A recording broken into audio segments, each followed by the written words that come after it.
This is the Mobile Tech Podcast, brought to you by worldpodcasts.com. Now here's your host, Tech Girl, Miriam Joie. Brought to you by Audible. Stay tuned for a special offer at the end. Hi, and welcome to the Mobile Tech Podcast. I'm your host, Miriam Joie, and today is Thursday, March 26, 2020, and my guest is TK Bay. Hey, TK, how are you doing? I'm doing good. How are you? It's been a minute, actually, since we've seen each other. But it's a little crazy right now, as you know, with the stay-at-home stuff and the virus. I hope everybody out there in my listeners' audience is safe. Of course. I hope all you and yours are safe as well. Yes. Been basically home for about a week and a half now. Actually, man, I keep forgetting. I swear, I woke up this morning thinking it was Friday, but it's not. It's 12. It's just, we're okay. We're home, and days are blending into each other. For sure, it's the danger when you work from home. I work from home all the time, so it always feels like Friday. But seriously, though, it's Huawei P40 launch day today. Yes, happy Huawei P40 launch day. We both, I think, posted some content on it, and we've had it for a couple of days, so definitely. For sure. We both have a phone, so P40 and P40 series in general, there's 3 phones, right? So the announcement today was actually covering he kind of brought it in at the end. So there's the standard P40, and there's the P40 Pro, which is the one that we have, and I think there's also going to be a P40 Pro Plus. Correct. That's what I know. Like the granddaddy of all. I didn't hear anything about like an X size model, like how we generally have like a bigger version of it. So didn't hear that, but three different P40 line of devices on top of the P40 Lite, I guess, that came out not that long ago. So that's right. So that's 4, but 3 announced today. Yeah. So, I mean, what's your take, generally speaking, on this launch? I mean, before we dive into the only one that we know a lot about, since we both have it. Exactly. What's your take? So this was an interesting launch for Huawei, because this was one of I think this is their first launch to be virtual, right? They didn't actually have an audience with there, and it was done internationally and in multiple languages, that was a surprise to me. I didn't realize they had an Arabic feed going on at the same time. Oh, they did? That's really cool. They did, and luckily when I found out about that, I reached out to my contact, and I'm like, can I have the Arabic one as well? So I posted both of those about an hour before they went live. And, I have to say, I'm interested in the way, in the tech that's behind the device. And I think the launch was actually quite a successful launch if you think about it from what they wanted to achieve.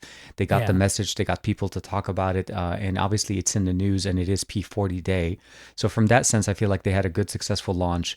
It was interesting to see that there was still some kind of background clapping in the background as he was making his announcements, and I wasn't sure if that was played in or was there actual people sitting in front of him, watching his presentation.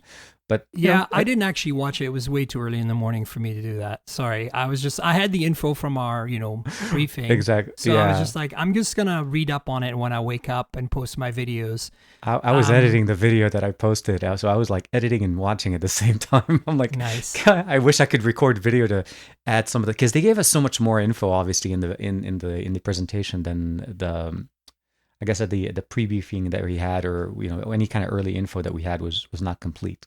No, that's right. I mean, that's the thing. We were briefed and we were sent devices, but I even requested specs after our briefing. They didn't send me anything. So you want to hear this? And again, I want to give a thumbs up to our friends at GSM Arena, who somehow had most of the specs in their database before. Quite a bit of it, yes. I was very surprised. And that's what I used for my unboxing video, because there's so much I didn't know. They told us about the basics, camera features, processor, battery size, display, but they didn't tell us anything really about like things like, more nitty-gritty detail. And so I was like, let's just use what GSM Arena has. They're pretty much on top of it usually, and we'll go from there, right? I agree. I actually did get a chance to check them out, because when I reached out, they told us, I guess from what I understanding is that there would be a press release with the specs right after launch. So they were holding that closer to more after, which I feel like, they've done in the past. And I was able to kind of figure out most of the things I needed for the initial impressions.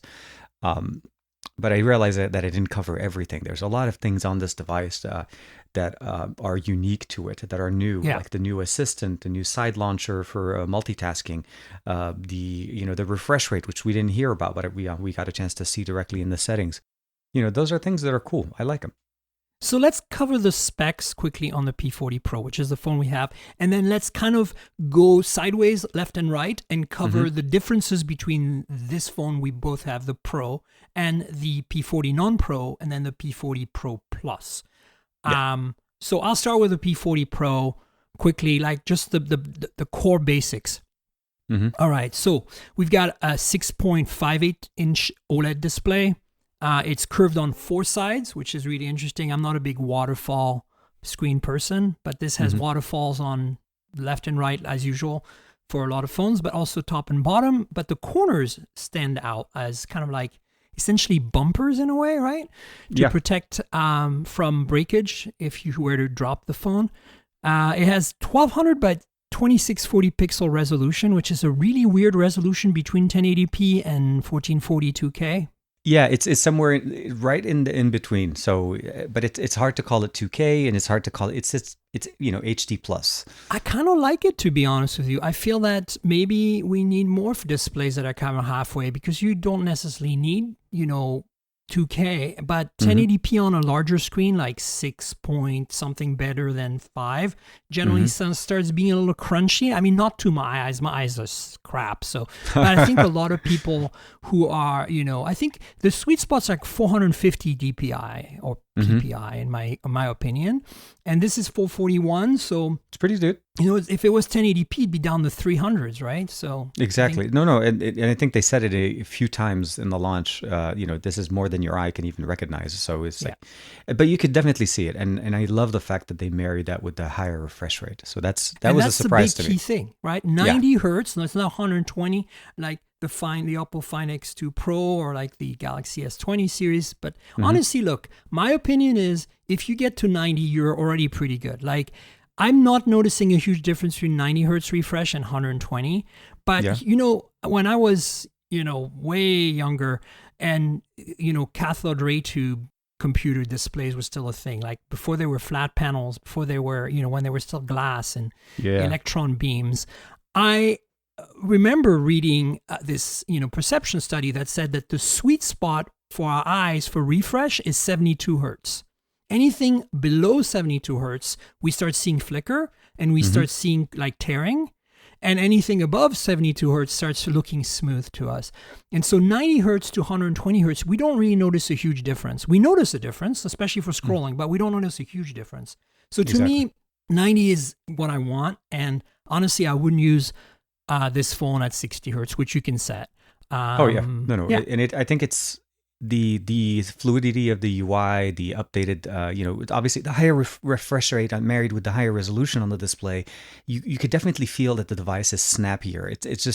It's a very good combo, and it just makes the device just feel so much faster. So I'm really happy with it. That's true of all Huawei flagships. So they feel so snappy, and that's going to segue us in the next thing, which is the silicon.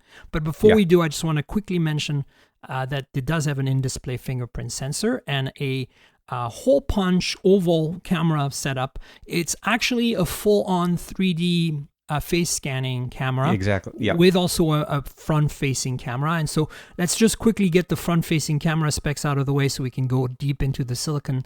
32 megapixel f/2.2, 0.8 micron with autofocus, which is I think pretty cool. Exactly. Yeah. Right. Time of flight.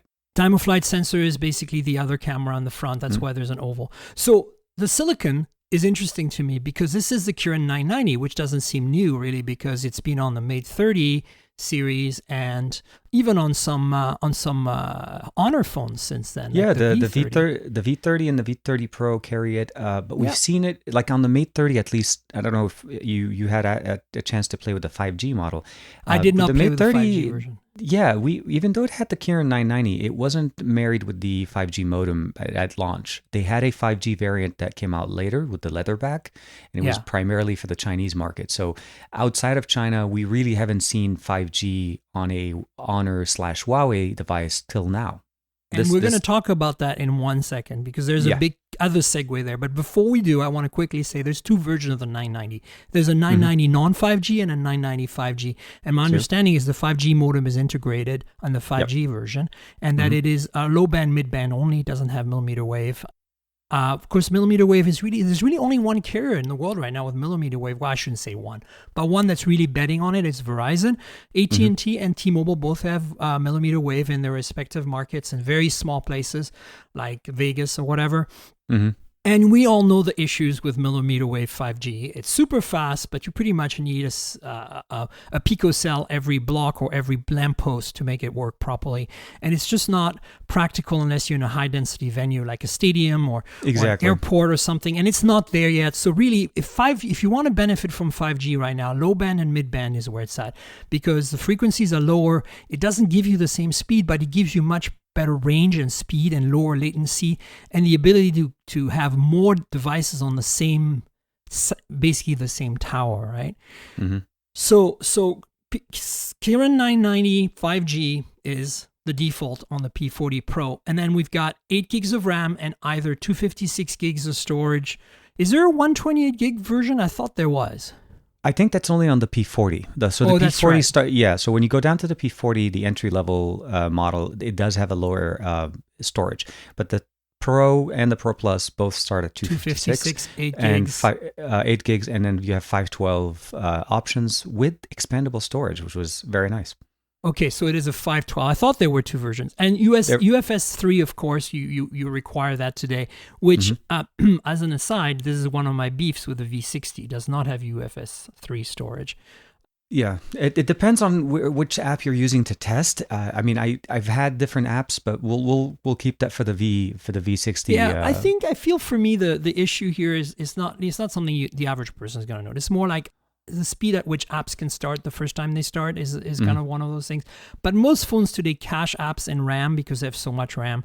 Exactly. So way more than even if they don't have them in RAM actually running, they keep a copy of the executable, the APK, in RAM to start up faster than starting it from disk or from file system. So we're getting super nerdy here, but those of you who are computer people totally understand what I'm saying. RAM disks are a thing. RAM disks saved our lives when we were using computers in the 80s and 90s because the performance difference between RAM and storage back then was insane.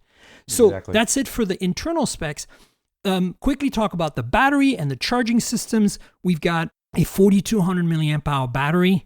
We've got 40 watt fast charging using the proprietary charger from Huawei. That's nothing new. Box. The Mate 30 exactly, and they include it in the box. It's included in the box. You have to use the same charger and cable that's in the box because it's like Oppo and OnePlus. If the entire basically food chain of charging has chips in it and talks to each other to make sure nothing bad happens. Exactly. And you can charge with PD and you get about 18 watt charging with PD. And if you want to use their chargers to charge another phone, it'll work just fine as a PD charger up to 18 watts as well. But it's got 27 watts wireless, which I think is really exciting. I thought it had more than 27 watts. For some reason, I thought they said in the briefing it was 40 watt wireless. So I couldn't double check that because we don't have any information from it, and they were going through some of the information so fast. I want to say I think I'm on your side with that. I thought it was faster than 27, but I haven't had a chance to test it out, so it's hard for me to kind of gauge. Well, we don't have a charger. That's the problem. I was going to say, you need a custom charger. Now it's Qi compatible, so you can use any charger if you want to, like slow charge, 10 watt, 5 watt, 15 watt. Absolutely, any charger on the market, but you need the original Huawei that uses the original charging brick anyway. So yeah. So we don't know. But basically, I thought it was higher than, because 27 watt is what they had already achieved on the Mate 30 Pro. So and of course, you got reverse wireless charging. Now, let's go into the meat of it, all right? Because this is really what I care about the most. So actually, before we do, we just talked about 5G, and I want to just mention it now because this is really exciting. And this is the reason, if you're listening to this right now, you stay tuned because we're going to give you little snippets of stuff that we've discovered that are not really publicly known yet, because these phones are so new, not because it's forbidden or anything. I tested this phone with a AT&T 5G SIM. Because on paper, this phone supports band N5, which is 850 megahertz 5G on AT&T. And guess what? It works. So I'm getting 2 bars of 5G on AT&T with a valid AT&T 5G SIM on the P40 Pro. And the numbers aren't great because it's only 2 bars, but it works. And the latency is low. And ta-da. What about you? So me, conversely, so I don't have AT&T. I don't have an AT&T 5G SIM, but I do have a T-Mobile enabled SIM that does 5G. Have 5G support. And honestly, till we talked about it, like right before the show started, I didn't think about even putting my SIM, my T-Mobile. When I put in my AT&T in there, because that's generally my testing SIM, and I wasn't getting LTE or 5G, but surprise, surprise, I am actually getting 5G. The 5G moniker shows up under T-Mobile directly in the top bar. Now, I do need to go out. I need to test. It's hard to say the word. I need to go out. At some point when I'm out doing some certain important things and getting groceries and so on, I'll have a chance to test it out with a better signal. But yeah, I did a quick test. I was able to get 5G testing on it, but not super fast 5G yet. I need better signal. I'm also not getting super fast 5G. I don't have enough signal for AT&T either. But here's the exciting thing: as far as I know. Mm-hmm. At least until you tested it and you're the first, so you should definitely write that up. Until then, that N71 band, which is the 600 megahertz 5G band for T-Mobile, was not listed. In fact, if I look right now at the specs on GSM Arena, I still don't see N71 listed anywhere. So that's why I want to be able to I want to test. I definitely want to get a faster connection. It gives you data, right? There is data. There's connectivity. I'm routing. I'm not on Wi-Fi, and I'm able to do speed tests. It's not that it doesn't recognize it. It's just slow. It's just So I'm getting the maximum I was able to get was like 11 down and like 5 up. So those are by no means. But that's exactly 5G. what I'm getting on AT&T with 2 bars of 5G, and I think that's what you'd expect to get. To be honest with you, so no, yeah, and that's what it is. But I know there's a spot that's about maybe 20 minutes away from where I am that will make any device on T-Mobile 5G scream like 120 easy. Oh yeah, that's what you want to try for sure. That's the one I want to post. So yeah, hopefully I'll be able to get that today. Yeah, I need to find a spot. I'm much more familiar with T-Mobile's 5G than I am with AT&T's low band. So I need to find a spot to go to test myself. I don't know of a spot for AT&T to test. We'll find out. We'll let you know. You're going to have a story about this, I'm sure, any second after this podcast is over. So here's the thing. I'm getting maybe double the speed that I'm getting on the P40 Pro with my V60 in the same location. And then, so that's when I was like, oh, maybe it's not optimized. But then here's the thing. I put that same SIM in my Galaxy S20, which is an unlocked 5G device. And I'm getting the same speed as on the P40 Pro. So I think the P40 Pro is working properly on AT&T 5G because, I've noticed that with 2 bars of 5G in my current location, since we're stay at home, I'm at home, it's very variable with the LG. Like the best I've gotten is 20 megabits down. The worst I've gotten is 5. And I'm consistently getting around 10 with the P40 Pro. And with the S20 as well. And the S20 is an officially sanctioned US-based unlocked, 5G should have 0 issues working on low band on any of these networks. So I think these are working. I think if you're seeing a 5G signal N71 600 megaband, low band T-Mobile 5G, you're getting 5G. It's just really slow. And from my experience extensively using the OnePlus, the 70 Pro McLaren edition, oh yeah, that was AT&T. I know that you're going to get 5 megabits per second in fringe areas. It's not going to be that great. You know what I'm saying? No, it's not going to be the same that we had in Maui when they were handing those guys out. That was some crazy speeds in Maui. Yeah, that was pretty funny. All right, so let's quickly move on because we do have a lot to talk about, and I want to talk about the cameras. Of course. So the good news, folks, is 5G on T-Mobile and 5G on AT&T on this phone. So at this point, you're getting all excited. You're like, oh my God, I love Chinese phones and I love that they have all these crazy features. Why should I buy this phone? Well, it's the cameras as usual. This is Huawei's camera imaging flagship and man, does it deliver. Oh my Now, God. my first question to you, and you might not know this because I don't, despite the briefing, despite the specs they gave us, I haven't been able to compare the numbers because I can't remember the exact numbers they gave us. Is the main sensor on the P40 Pro bigger, like surface area wise, Yes. or smaller than the S20 Ultra? Oh, I want to say that in the comparison that they did this morning, it was actually supposed to be bigger, but Is it I the am biggest not sensor we've ever seen on a smartphone? I have to double check. I did my understanding is I know it was I think it was like 28, right? Yeah, and in all of their media, in all of their comparisons, their sensor was obviously the biggest. I'm Googling it right now. Yeah, P40 Pro 1/128. Exactly. Let's see, does it say something? You should be able to there, I'm sure. And let me see the Samsung Ultra, the 20 Ultra. We have 1/1.33. Okay. So it is bigger. Yes, and it's supposed to be actually a much better as far as the actual image quality. Because the number, if it's bigger, is actually a smaller sensor, correct? It's supposed to be bigger when it's smaller, yeah. Yeah, so this is bigger than the sensor, the 108 megapixel sensor on the Samsung phone. Now, the 108 megapixel sensor on the Samsung phone is 0.8 micron per pixel, right? So It is. just think about this for a second. This is a 50 megapixel sensor on the P40 Pro. So now we're looking at pixels that are probably each pixel 1.6 micron or something close to that, 1.5 micron, and they're binning them, multiplying by 2 because they're quad binning. So we're looking at 3-ish micron binned pixels. That's And maybe insane. I think it's a quad, but yeah, the cameras on this, they do this every year though, right? That they almost like they just wait to see what the other company does, and they just go out and. But that they developed this way before they knew anything that Samsung was doing. Absolutely. These sensors have been in development for years. None of these things are developed and put together in the amount of time available. But the way they've done it though with the P series, you're getting the best possible tech they have that they're able to release today on the P series. So now that we've established that it's got the mother of all sensors on any camera phones, actually wait, no. I need to check something. It's 2.44 micron 808 sensor. Pure View.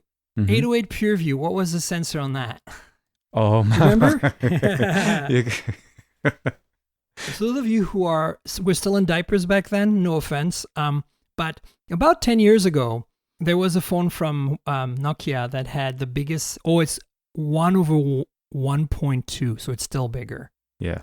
But I think it's still not as big as the Nokia 808 Pure View from 10 years ago, which had a 41 megapixel, and it had 1.4 micron sensors. So this is going to be around 1.2 microns, I think, pixels. And quad binning them is going to give us about 2.4. I figure it's around 2.5 to 3 micron per binned 4x4 pixel. That's insane. the cameras are going to be ridiculous. I mean, well, that's what it's for. It's really meant for it to be the best performer. The question is how the processing and basically, I mean, have you tried it in low light yet? I honestly have not. My focus has been on making those videos for launch, and now I'm finally going to take it out for a spin and let you know. So right. I will reserve that for next week or something. Well, keep in mind that 50 is with an RYYB configuration, so it's not a standard. Yeah, this is not a standard RGB as you've seen it with other cameras. But this is what the P30 Pro started doing, and the Mate 30 Pro do as well. So this is a 50 megapixel, 1/1.28 sensor, right? With a quad binning, quad binning. So it's not just quad binning, it's not just combining pixel. Yep. The color filter on top is already quad. And then it has an f/1.9 lens, which is a little slow, but here's the thing if a sensor is bigger, if the aperture is a little small and the f-stop's a little bigger, doesn't really matter too much. You still get really narrow depth of field, so I'm not too worried about that. Oh yeah, look at that. GSM Arena has actually updated their specs. It's 2.44 microns, and I assume that's pixel binned. That's not the raw size of the pixels. It has OIS, and it has focus pixels on each pixel. So that's pretty amazing. That's the main sensor. And then if you want, there's two more sensors. There's a 40 megapixel f/1.8 ultra wide, which, by the way, is the same sensor pretty much in specs as on the Mate 30 Pro. Get this, imagine an ultra wide with 40 megapixel. This is not an RYYB sensor though. It's the 40 megapixel RGB sensor, I'm pretty sure. Yes, so that one they stuck with RGB. The RYYB is on the telescopic lens as well as the standard focal. Right. And so let's talk about that tele, because man, that tele is blowing my mind. 12 megapixel sensor with, we don't know the pixel size, but I'm assuming 1 micron, 1.2, maybe 1.4 micron, f/3.4, which for a telephoto is perfectly fine. Oh, yeah. 5 times optical zoom with OIS. But as you said, it's an RYYB sensor. And in case you don't know what we're talking about and you're lost, just Google it. Basically, RGB is normally the normal way of doing a sensor. It's actually technically RGGB because there's 2 green pixels because we're more sensitive to green light. And then they replace those greens with yellow sensors instead. And the reason for that is because it's more sensitive to light. So it gathers more light and low light if it's yellow versus green. But then you need to, and this is a complicated thing. This is why, in my opinion, the P30 and the Mate 30 sometimes kind of fall apart a little bit in imaging, is that the color science, and even though they work with Leica, again, this is a Leica branded phone, even though they work with Leica, it's difficult to get the colors accurate with RYYB sensors. And especially when you switch between sensors. So, when you switch from the RYYB main sensor to, say, the ultra-wide RGB sensor, the white balance is going to be a little off. You're going to get a little different color science going on. And if they were all RYYB, this would be probably easier. But I'm surprised I just didn't take the 40 megapixel from the last year and put that in the ultra-wide. And that way they would have RYYB across the board and their color science would be easier to handle.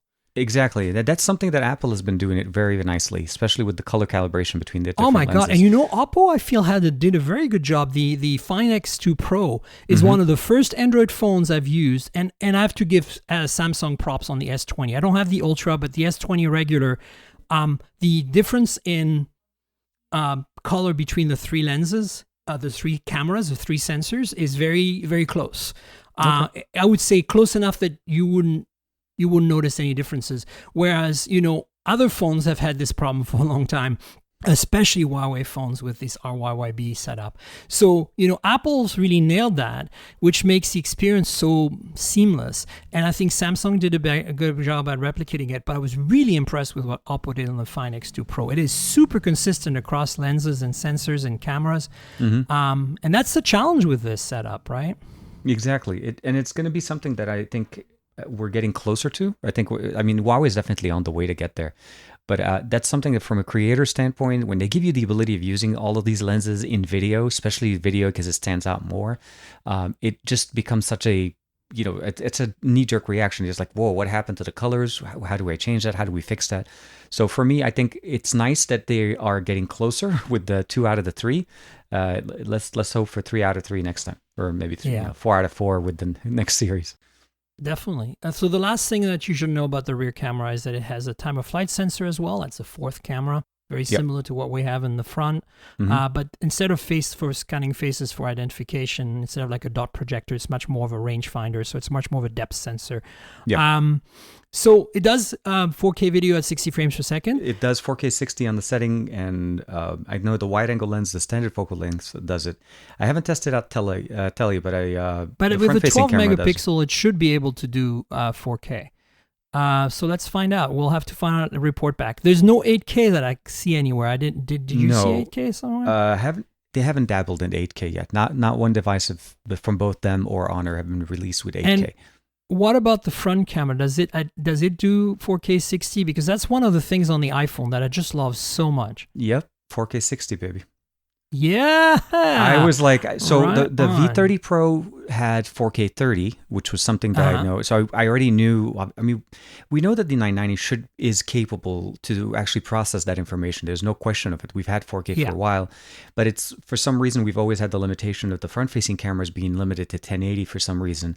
We're starting to see more of that. So 4K 60 on the front, 4K 60 on the back, as well as 4K 60 on the wide-angle lens on the back. I didn't test the tele mostly because I was the subject of the video, so anything that is within arm's length, it's hard to do. It's either standard focal length, and if you jump into video, by default it jumps into the wide angle lens and gives you the 4K. Yeah, so 4K 60 all around.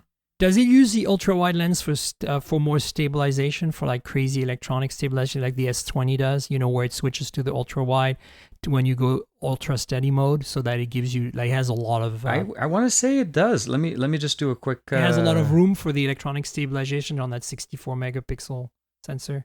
It seems like it's no. You know what? Actually, no. It's not cropping it's using the wide, but it's not cropping it. So it's not trying to stabilize it electronically, at least. Interesting. Samsung uses on the S20 and the S20 Plus, they use a 64 megapixel for 8K. They use the regular 12 megapixel for 4K. And if you turn on the ultra steady mode, they switch to the ultra wide and use it as a crop, right? Exactly. Yeah, it's a 1080p basically. And it's interesting. So anyway, that's the deets on this phone. HDR video recording. Do we know anything about that? HDR photo, not HDR video. No, that's what I'm talking about video. Yeah, we don't know about video. No video yet. But we'll let you know again. This is why we're going to have another episode specifically around imaging on the P40 Pro. Now, the P40 is a slightly cheaper version. It has a 6.1-inch display that's 1080p, and it's an OLED as well, but it doesn't have the waterfall 4 sides. It's more of a flat display. Slightly smaller battery. It has a smaller battery, correct. That's a 3800 milliamp hour. And the cameras still has a 50 megapixel sensor with OIS and the f-stop of 1.9, but it drops the telephoto to 8 megapixel and it's a 3 times optical, very much like on the Mate 30 Pro. And it drops the ultra wide to a 16 megapixel f/2.2. So that's the major differences. I'm not going to go into more details. You guys can check this out on GSM Arena and anywhere else that has specs. The Pro Plus is interesting. There's a P40 Pro Plus, which is basically everything we love about the P40 Pro that we gave you, but it has a ceramic back, which is one of the big differences. Same battery, same processor, same everything, except it has, get this, it has basically 2 telephoto lenses in the back. So it has an extra camera in the back in addition to all the cameras we gave you. In a nutshell, that's what it is. So the P40, the one we have, is a 5x periscope zoom with a 12 megapixel RYYB sensor, right? This P40 Pro Plus has 2 telephotos in the back. It has a 3x telephoto with an 8 megapixel f/2.4 and OIS, and that's basically what we saw again on the Mate 30 Pro, and that's a 3x. And then it has, get this, a crazy 10x optical periscope. Also 8 megapixel, f/4.4. But none of these 2 zoom lenses have RYYB. They're the old sensors that we saw on the P30 Pro and the Mate 30 Pro, basically. They're trying to achieve the higher optical zoom. So it's kind of like the S20 Ultra, basically. Like they're trying to do the crazy zoom with it. But everything else about it is the same. You just get that extra, the backing with the cameras are about the only main differences. Yeah. So that's it basically for the P40, folks. We should move on to the V60, but what a beast, right? This is kind of crazy. Like, I really didn't, I figured that Huawei would outdo Samsung just because Samsung is not imaging focused as much as Huawei is, but I did not expect a 50 megapixel sensor with massive pixels and a massive surface area like that.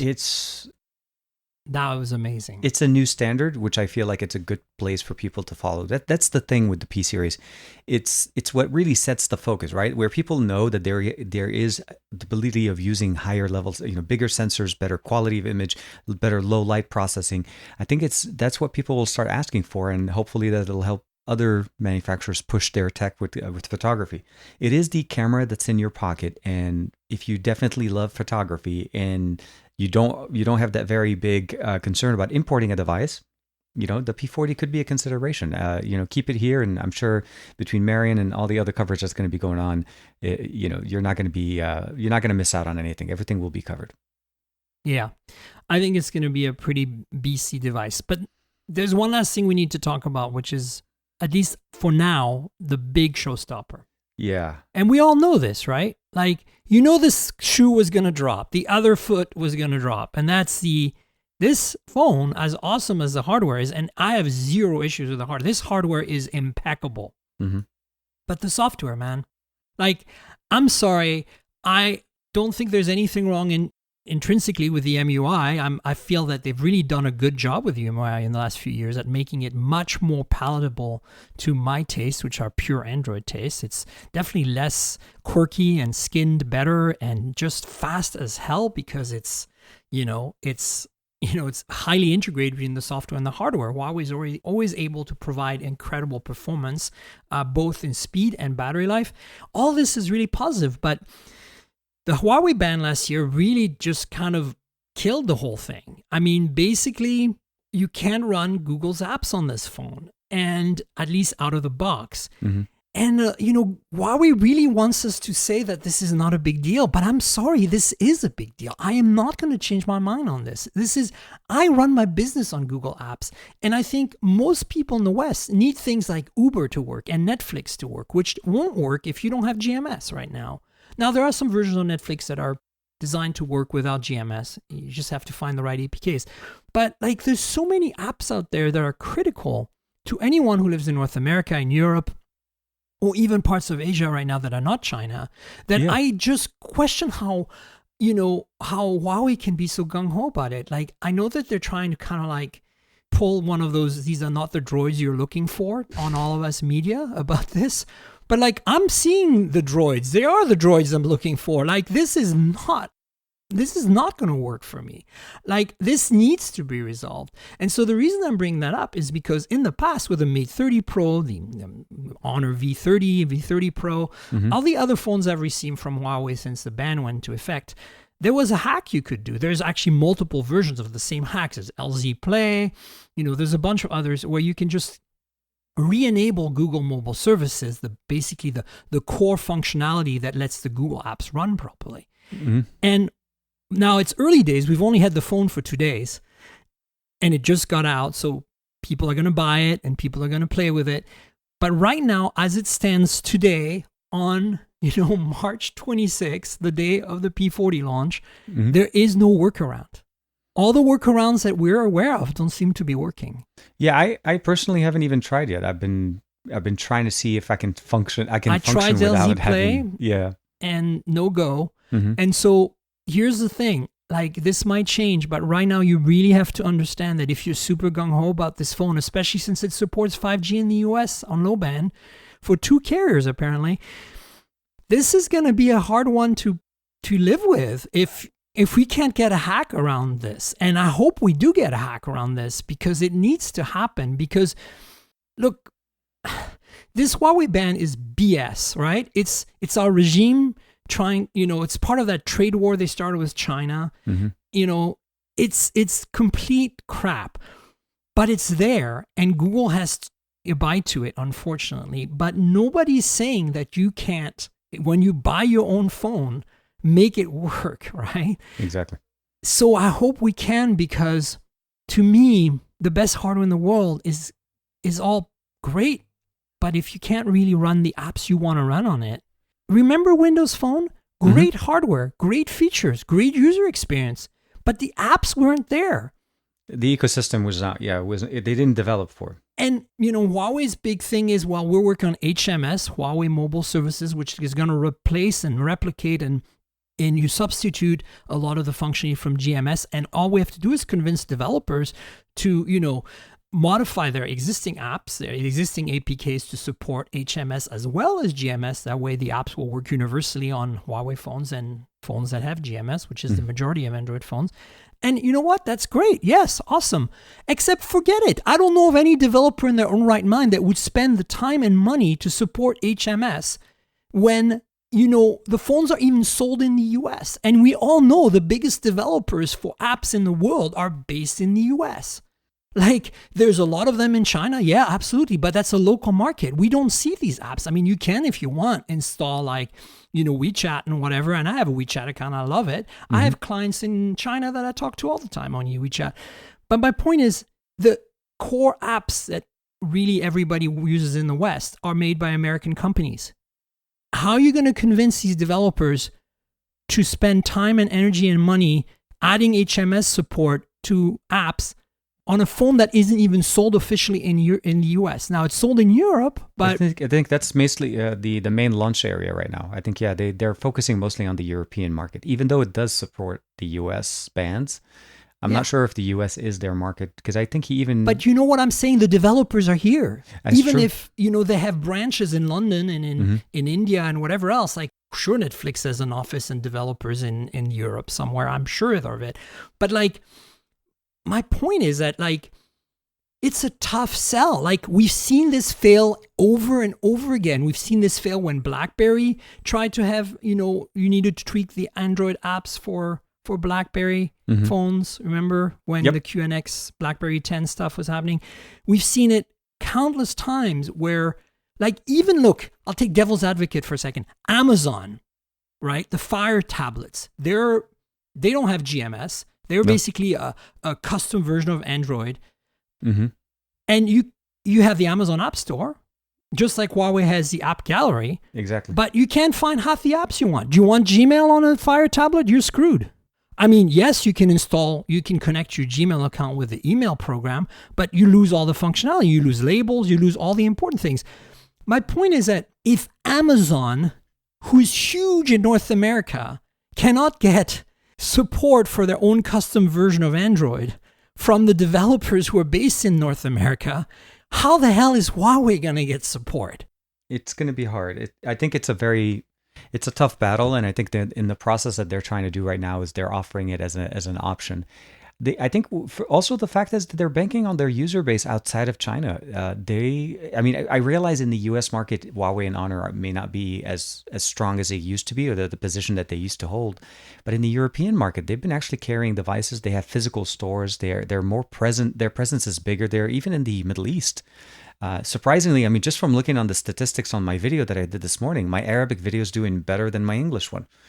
Sure. I can see that there is a demand. I am not sure if the dependency on the apps, like specific apps that we generally use, like we truly value on a device. Any device we get, we need to get that in. I'm not sure if they're very reliant there. I mean, the YouTube app, I always know that's like international. Everybody uses it. But like specifically like Uber type of applications, and as you said, with Netflix, depending on the device that you're getting. I think Netflix is actually the most likely to be supported on IHMS, actually, because Netflix, look at it, it's smart for them to be like, okay, we're very high, we have a big presence all over the world, including Europe and the Middle East and India. Don't forget there's India. India is the big variable here, billions of people, right? So you're right. Like, I understand that Huawei has no choice. I get that. I understand that they're kind of screwed with this and they're doing the best they can. And I don't want to negate that. I understand their position. I just don't think this is the solution. Like, I feel that, and even for Europe and India, I feel like there are too many important apps that require GMS today that are used beyond, like, forget the US right now for a second. Look at Huawei's core markets outside of China, and I'm sorry, they're deluding themselves if they don't think that the people are using GMS-based apps. Uber? I mean, YouTube? I mean, the list goes on. Like, it's a nightmare for them. I don't know how they can get around that. I think it's, for now, they're trying to push web apps. So I actually did install a couple of, I didn't install them, but I ran a couple of web apps, shortcuts for YouTube and Google Maps. It's not a solution. It's a workaround. Yeah. So they're saying, look, Google supports web-based applications. That won't be blocked, and you can actually, run it on your device. It recognizes it's a mobile interface, and it gives you the mobile UI. The reality is, till the situation is fixed, till some type of a decision is made, either be it permanent or temporary, there needs to be some workarounds. HMS is still in its infancy in the way, at least outside of China, developers are working with. And if they can lure developers with money, and what I mean by like higher percentages of, basically from sales, then that could be an option. I mean, that might be an option. The money will always, follow the money realistically. And we've seen and we've heard many, many stories in the past how, iOS and Android have kind of monopolized the area, right? You basically have the Play Store and the iOS App Store. So having a third option, I understand Amazon, and I follow you with that. Amazon's, I think, mostly because of the closed ecosystem that they run themselves. The Fire tablets, the Fire TVs, the Fire Sticks, all of those hardware is designed to work specifically for Prime members. That's the best way to describe it. If you're a Prime member and you drink the Amazon Kool-Aid, I don't think you would worry about it. You don't get a Fire tablet because you want Google Play services on it. You get it because it's a great e-reader and you get the functionalities there. And there used to be ways of getting Google Play services on it. But my hope is that something gets fixed between the administration as far as decision-wise with the whole, the trade war and concerns. And at some point that just kind of lifts off of what we have with Huawei devices or even Honor, and we can just get GMS support back into our devices, because I know they could do it easily with a simple update. It's not impossible, but it's disabled to comply with rules. And I was actually kind of surprised that they talked about it on stage today. That's the first time we've heard Huawei address it directly. Yeah, no, I mean, look, I understand Huawei's position here is difficult. I get it, but I'm not convinced that you can buy the developers. I'm just not convinced. I've seen it fail for over a decade and a half now. Yeah. With all the other platforms. And, I'm sure that Huawei's pursuing political solutions as well. And look, I am totally on board for them continuing to develop HMS. In China, that's going to be very important. In India, that could be very helpful. There's no reason why they shouldn't continue doing all the things they're doing. My point is, finally on this, before we switch to the V60 real quick, my point is, until you can get a workaround for this phone to install GMS on it, I cannot recommend this phone, as much as I really am super stoked about it. Super stoked about its hardware. And I think anybody on their own right mind will not accept the Jedi mind trick that Huawei is trying to pull on us, which is these are not the droids you're looking for, because it's egregiously obvious you need Google support on this phone. That's basically my take. As long as they are running Android as a operating system, I can see that the dependency is always going to be there. Are we ever going to see Harmony OS come out or Hamong? I forgot the name of the secondary operating system. Harmony, yeah. Yeah, they're running it right now on like TVs. I think you and I both we've seen the TVs that they're running on it. Honor's doing the same, so we'll have to see. That could also still be something that they're working on. They're just not talking about. Maybe more releasing a phone with that UI. Not UI. The reality is that if they abandon Android altogether, in the sense that they make their own OS, then APKs are not supported anymore, and it's even worse of a problem, in my opinion. I mean, The fact that right now on this phone, just to be clear, Twitter works, Facebook works, Instagram works. So, you're not Snapchat SOL. works. If you can find the APKs and sideload them, actually, the Aurora store, which I demonstrated in my video where I talk about the GMS and the 5G, is, look for it, Aurora, like the Aurora Borealis. Aurora store. It's a part of the F-Droid packages. It is an app store.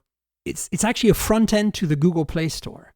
So it creates an anonymous Google account and logs in as an anonymous Google account to the Google servers and lets you access the entire Play Store library. Interesting. And they get banned, these anonymous accounts, eventually, because Google realizes that something weird's going on. But then they create a new one every time they log in. So it doesn't matter. So, and it updates your apps automatically. It keeps tracks of which apps you've installed, so that, even if you log in as a different user, it knows which apps you've installed. I mean, it's really amazing. I'm sure that Google is having nightmares about it, because it's really kind of circumventing the entire, every rule there is. Lots of, what's it called? Terms of service are being thrown out the window, but it's not your problem, because you're not creating the account and you're not even knowing what the account is that they're using to get your apps. Exactly. But you can find anything you want on there. Like anything that you know on the Play Store today is there. Of course, half of it won't work because it requires GMS. Right? I was about to say, yeah, no, exactly. Download at your own experiment. And honestly, I wouldn't worry too much about security with this. This is a solid thing. The F-Droid team, has been for years doing very solid work, and they wouldn't put something on their own little distribution channels that isn't, something they've vetted. So Aurora Store has saved my ass on so many phones like Chinese phones that don't have GMS, and I'm not just talking about Huawei, there's the occasional phone from mainland China that I've used to get most of my apps in one shop, rather than going to APK Mirror and manually figuring out which version of the app do I need, blah, blah, blah, right? Oh my God, that's what I had to do the last couple of days. They need to automate this big time. And that's what Aurora does, but Aurora does it by basically circumventing and going right into the source of Google's Play Store. So V60, I was going to spend more time on it, but we have more to talk about, and I want to keep the podcast within about an hour and a bit. Mm-hmm. So quick thoughts on the V60, if you don't mind sharing with me what your thoughts are. So all I can say is I haven't been impressed with the implementation of what we got with the V60 as I've done with other devices. The best way to say this is it's a perfectly designed phone to work with the dual display. It's a third generation version of a dual display that LG's been doing. The cameras are solid. The quad DAC is absolutely fantastic. It's fabulous. Oh my God. If there was anything that I could gripe about, is the fact that I wished the case had a bigger 3.5mm jack opening. That's it. Yeah, I said that about the G8X. You thought they would have listened. Yeah. Most of the, it doesn't work. Specifically if you're trying to listen to like a higher impedance type of headphones that this device can drive and you want to be able to enjoy it, I'm having to take it out of the case. So that's my only thing about that. I'm having to deal with it. But a buddy of mine, Juan Carlos, mentioned that there's a couple of adapters. So I picked up a couple of them, hopefully when Amazon decides to deliver, since Prime is funky right now. Prime is funky right now. Mics are amazing. We have an additional mic than what we got last year. The audio quality in video and in bokeh mode is definitely a lot better than it was when I first had my hands on this. I haven't tried ASMR mode, but just not that I want to, but it's in there. And then, the cameras are good, that the video quality is good, 4K. We have 8K with a guaranteed 24 frames per second. It records at 26. I'm just very impressed, and it works great on T-Mobile. It comes on again. It's back in T-Mobile, and if the T-Mobile stores were open right now, obviously we'd be able to check it out in stores. So the return to LG is definitely very appreciated. So I'm happy with it, and I've had about a week or so, roughly, with it, playing with it, and I'm working up my review. But yeah, kudos, and I think they just need to do I think PR needs to be done in the right way, focusing on the strengths of what this device has to offer, what is it good for, and who is it for? Because it may not be everybody's cup of tea because of what it offers and what it does. And the UI actually overall is good. I think they've done a good improvement on it. LG's UI is definitely better. Still needs a little bit of, I'd say, swipe down to open notification needs to be there. We need to remove this whole swipe down to search. I don't know why they keep copying that. Yeah. I'm not as gung-ho as you are. I'm sorry. I feel like there are a lot of misses with this phone. Okay. First of all, the fact that you have to pay $100 more on most carriers right now to get the case. Yes. Okay. That's the raison d'etre of this phone. The reason this phone matters, you're not going to buy this phone as a standalone. You'd be crazy. You know why? I'll tell you why. Because right now you can buy a Galaxy S20 base for $800. They've just dropped the price to $100. You get 120 hertz, you get a better camera with a telephoto, you get, so much more, basically. And you're going to say, well, the S20 has a much smaller screen. So if you want a bigger screen, I say buy the S20 Plus, which has also dropped to $100, and you're not going to even bother at that point. It's like, I don't see the point. But here are my gripes specifically, right? Yeah. It's a hard one because I feel like, I want to like LG. It's like, I don't know how else to say this, but they're just missing the mark every time. It's like, this phone would be great if it just tried a little harder. No 120 hertz or 90 hertz display, number one. It's priced at $900 with a case, $800 without the case. Now you're going to say it's undercutting the competition, but it's cutting features to undercut the competition. And on top of that, adding a feature that I feel is a gimmick, the dual display. And let me get to why I feel it's a gimmick. Mm-hmm. So my first gripe is lack of high refresh rate at this point for a flagship is unacceptable. Second is 1080p display on a 6.8 inch panel. It's fine. It's fine. That's all I can say. It's still starting to get a little crunchy. I think that 1200 resolution that Huawei is doing on the P40 would be welcome here. Teardrop notch feels kind of, you know, you can get a teardrop notch on a $150 phone nowadays, right? So it feels a little low end and cheap. That's all very relative. And then the lack of telephoto, the lack of a dedicated telephoto lens. And honestly, it's also a gripe for me on the S20. You're going to say, well, the S20 has a dedicated telephoto lens, but no, it doesn't, because the S20 telephoto is a cheat. The S20 telephoto is a 64 megapixel sensor with a zoom factor of 1.06. So optically, it barely zooms, and then it crops the 64 megapixel sensor, and then it also uses a 64 megapixel sensor for the 64 megapixel stills and for the 8K video. So it's a complete kludge on the S20. The telephoto on the S20 isn't a telephoto. It's just cropping this 64 megapixel sensor. And that would be great if that 64 megapixel sensor had 1.2 micron pixels each. And again, this applies to both the V60 and the S20, because even though the S20 on paper as a telephoto is really using a crop of a big sensor, and technically the V60 has a main sensor that's 64, so it's also using cropping to do zoom. And the drawback is that these pixels are 0.8 micron, and when you zoom in to 5x or 10x or whatever, you know, a hybrid zoom, you can't pixel bin anymore. Like you just can't. There's no way, because you're going to get really low resolution output if you pixel bin. That means you have to rely on 0.8 micron pixels in low light. I'm not seeing really good results zooming in with either the S20 or the V60 because of this, what they're using there. The fact that they don't have a true optical zoom.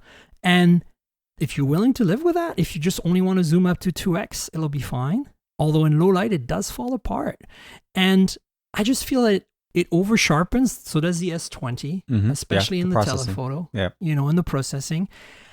This is not flagship worthy. This is not worth $800, or never mind the $900 with a case. Now, we all know LG phones drop off the cliff really quickly in terms of pricing. I was about to say, just give it a month. In 2 months, you'll be able to buy these things for $600. But when the Galaxy S20 is $800, and you know, $100 more buys you whatever it is, or $200 more buys you an S20 Plus, that has a high refresh rate display, is generally more premium feeling and looking, unless you want the dual screen or the quad DAC, which is absolutely sublime. I don't see any reason why you would buy the V60 at this point.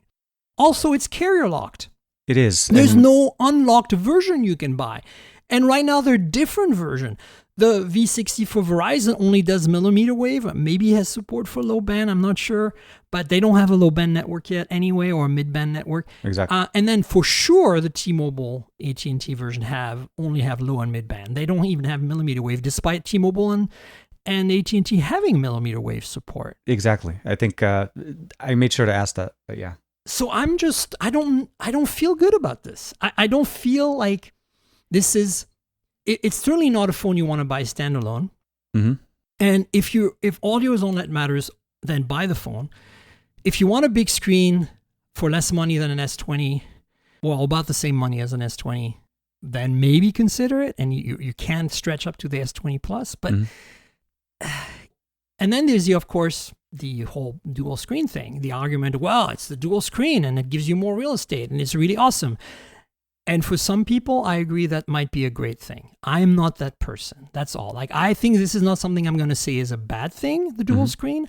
I think this is something that you need to experience for yourself to decide if you like it or not, and if it's worth for you or not. But for me, it's totally not worth it. I think the software is not well designed for this. I think it's a hassle. It makes the phone so big and bulky with the case that's unreal. And half the time I don't use the second display because I get so frustrated with the user experience that I just want to pull the phone out of the case. I carry around a smaller, lighter phone that I can use with this large display. I can multitask anyway. So I think that LG is basically like looking for a solution to a problem that doesn't exist at this point. And that's the problem, right? That's my take basically on the V60. I feel like it's So, and I think that kind of circling back to the comment, I think I mentioned it. I don't think it's everybody's cup of tea. I think the V60, as you said, will definitely benefit from being in the store. People need to try it to see what it offers. The implementation of the dual screen, even though may need some work as far as the UI, is definitely night and day from what we saw with the V50 last year. Oh yeah, but I had the G8X since then. There's no difference with G8X. The only difference is it runs Android 10. I mean, here are some things that I think is useful of the dual display. The game controller feature. I was about to jump into that. Yeah, the gaming on this custom game controller. It's super specialized. There's like 3 use cases that make the V60 worth it. One is audio. One is the dual screen with the controller. The other one is, as I said, you want a big screen phone that's a flagship and you don't care about the 120 hertz. Or if you want to run 3 apps at the same time, something that right now has been limited to foldables, you could do that here. Yeah, so it's very much a productivity beast because of the way the hardware is set, and you have to kind of you're right. I mean, the display, I would have loved it if they were able to take the V50 display and went up with dual displays at the same resolution, because they did that. They had a problem with their initial release where they were having to downgrade the resolution on the V50 to make it work with the second display, and it wasn't really very synchronized. Yeah, the fact that they have identical displays on both sides, but again, the G8X had identical displays on both sides too, True, so it solved that problem. The G8X was unlocked, and it wasn't a carrier-supported one. Now they're back in the store.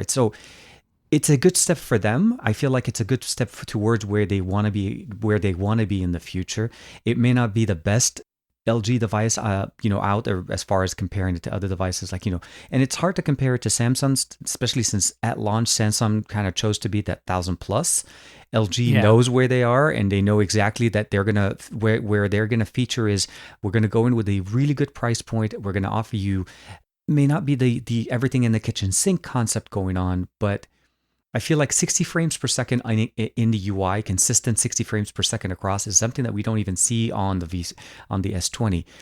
Try to compare the way the viewfinder looks like on the V60 and the S20. You'll notice the difference where they're capped at 30 frames per second, regardless of the 120 that theoretical 120 that we're getting, depending what you're using. So they've done little things in there that I feel like will take a little bit of time for people to appreciate, but it does benefit having them try it in the store. So I feel like this is a good move. Yeah, this is a try it for yourself phone. Yeah, absolutely. You have to check it out. And I think the LG core fan base, I'm pretty sure already bought it. There's no question there. And I would have bought it too myself if I didn't get a review unit. I'm definitely a big fan. So hoping for future, and I'm hoping for better software support. That's the other thing that I feel like we need better with LG. But we're not going to get it because we never got it for the G8X. No. And it's not going to get updated. You see what I'm saying? It's like abandonware. Hence the hope. Yeah. Well, we'll get one update. I know we'll get at least one update. There'll be like some type of update to fix the band support or something like that. But I hope so. My point was that basically, if you're looking at this phone right now, at this moment, with the S20 having lowered in price, it's hard. Of course, the V60 is going to lower in price as well. We know this. Oh, and they were a buy one get one free, by the way, at launch. But the thing is about the BOGO is like, I don't include the BOGO deals in my buying process because you got to look at the absolutes. Only time you're going to get a BOGO is that if you get a new line usually, and like that doesn't apply to most people. Like that's true. Carriers, I freaking hate them, okay? It's like stop it already. Just buy an unlocked phone, folks. You'll be way better off. Trust me on this. You can just roam around from carrier to carrier, and I don't mean roam as in roaming. I mean like change carriers at your leisure. Yes. It's just a better way to go. And in that sense, the S20 is a better phone because it does support everything. I mean, the S20 Plus at least has millimeter. Two things that I think we should just mention that are important. Nokia announced a bunch of new phones last week. Yeah. And not a lot of coverage on that, but yeah, the 8.35G's got me really interested. It's kind of their flagship. It's Snapdragon 765 based. And it's got 5G on all the bands, so that's kind of interesting. It's a jack of all trades. I feel like Nokia is trying to get something going here, and that's exciting to me. I'm glad HMD is keeping the Nokia brand going forward. That's the other thing. Especially with BlackBerry kind of going under, I'm glad that they're doubling down on Nokia. So that's good. Yeah, no, I'm going to link to a story from Engadget that tells you about these phones. They also launched some lower-end phones and a new Express Music You Dumb Phone, which is kind of an homage to the original Express Music series. It's cool. I love HMD and what they're doing with the Nokia brand. I just feel that they haven't quite found their footing yet, at least in the being competitive in the flagship world. And this Nokia 8.3 has got me intrigued because it's kind of universal 5G, Snapdragon 765, which I think is great. I think it's the X52 modem there, but yeah. The 765 has a built-in modem. It is, but I think it's the 765 uses the X52 built-in as opposed to the X55 that's built into the 865. Right, built-in, that's what I mean. That's the whole point, right? Yeah. So the other important phone that was announced this week is the Redmi K30 Pro. And just to be clear, the Nokias were announced right when we were doing the podcast last week, so technically that's last week's news. But the K30 Pro was just announced, and I'm going to link to a Verge story so you can get the specs and the details. Here's what you need to know. Basically, last year's K20 Pro was a beast. Mm-hmm. It was a $500 phone with a Snapdragon 855, and it had triple rear camera, including a telephoto. None of this like putting a macro or black and white as the second camera like Oppo likes to do at that price point. This is like the real deal, and we all love that phone. There was a Xiaomi, because Redmi is a Xiaomi brand. There was a Xiaomi Mi 9T Pro equivalent for Europe, and now we're getting a K30 Pro. The K30 Pro is a $500 phone with a Snapdragon 865 and a quad camera system in the back, including a telephoto. It's a beast for the money. It looks amazing. I'll leave a link to the notes on that. Very excited about that one. Yeah, very, very cool, right? I mean, I'm hoping to get a review in it. I got the Mi 9T Pro last year, so I'm hoping to get that K30 Pro in some variant or another. Couple of other things quickly. There's been some OnePlus 8 and 8 Pro spec leaks. I'll link to a SlashGear story. So I was going to say quite a few, but yes. Yeah, if you're curious about the specs on the upcoming OnePlus 8 and 8 Pro, which hopefully will be coming out next month sometime, you should check that out. I just really hope that they come out to the US together, not just like they did last year where we only got one of them. I think they're aiming for the pros in the US because people buy their phones through carriers subsidized. Yeah. And I think we're more likely to see, it's possible they'll bring both unlocked, but I think it's much more likely that we see the 8 Pro on T-Mobile and then on beyond T-Mobile, potentially some agreements with other carriers this year. Because Fingers it crossed. would make sense for OnePlus to expand because they're able to make more money that way because they don't have to stick to that $500-$600 price point unlocked. When they go with carriers, they can make it an $800 phone and then subsidize it, so they make more money that way. I know it's cynical for me to say, but it's a business. You have to run it. I get it. It is a business, absolutely. And then that's basically it for the kind of the core news.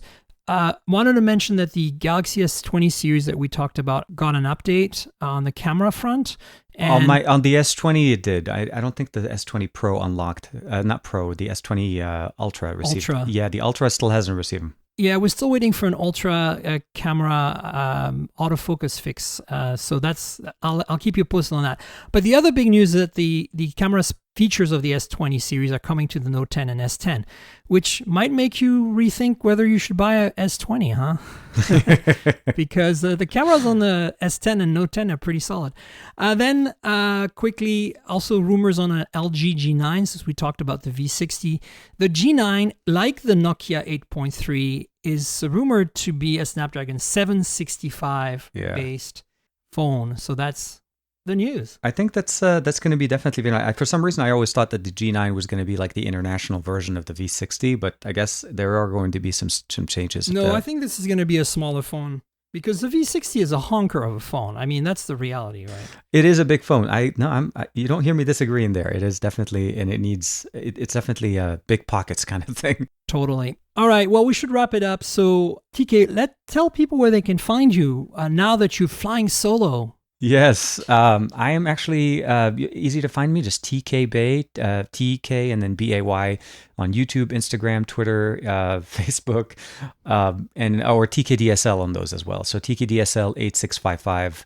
And you'll always find me, commenting and around Marion's, posts on Facebook and on Twitter as well. So easy to find. That's right. You should all subscribe to TK's YouTube channel and follow him on all the social networks with his super awesome handle. What is it again, TK? So it's TK Bay on YouTube and TKDSL 8655 on Twitter, Instagram, and Facebook. Ta-da! All right. And you folks know where to find me on the internets. I'm at ThinQGirl. That's TNKGRL, like the comic book character, but drop the vowels. TNKGRL on Instagram and on Twitter. Twitter is where you want to discuss this podcast with me. Instagram is where you want to look at photos of phones and photos taken with phones. So if you want to see the photos I'm taking with the P40 Pro, you should check the Instagram in the next few weeks. Then there's, of course, a YouTube channel, youtube.com/mobiletechpodcast. If you want to see me unbox the P40 Pro and the V60, that's where you want to go. I don't just do unboxings. There's some hands-on, some reviews. I do a lot of audio stuff there, like testing, true wireless earbuds and noise-canceling headphones and stuff like that. Check it out. Stuff that I don't necessarily go into depth in the podcast about. And then if you stumble on this podcast by accident, mobiletechpodcast.com is URL. You can subscribe on Google Podcasts, Apple Podcasts, Pocket Casts, Spotify.